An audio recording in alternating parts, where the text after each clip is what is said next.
கொடியை ஏற்றி வைப்பதற்காக கிராமம் கிராமமாக 50 ஆண்டு காலமாக நம்முடைய இனமான கொடியை அன்று முதல் இன்று வரை ஏற்றி வைத்த நம்முடைய காவல் தெய்வம் இதோ வன்னியர் சங்க கொடியை ஏற்றி வைக்கிறார்.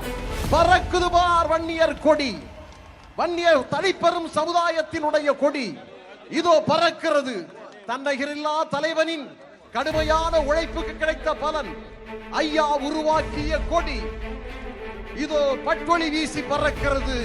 நம்முடைய மஞ்சள் கொடி, அக்கினி கலசம் பொருந்திய மஞ்சள் கொடியை இதோ நம்முடைய தமிழினர் தலைவர், அனைத்து சமுதாய மக்களுக்கு உரிமை கோரிய தலைவர், 50 ஆண்டு கால உழைப்பை நாட்டு மக்களுக்கு தொடர்ந்து கொடுத்து வந்து கொண்டிருக்கிற தலைவர், சமீபத்திலே ஜாதி வாரியான கணக்கெடுப்பை எடுக்க வைத்து சட்டமன்றம் நாடாளுமன்றம் செல்லாமலே சட்டங்களை திருத்திய மாமனிதர் அருமை தலைவர் ஐயா அவர்கள் என்னுடைய கொடியேற்றுகிறார்.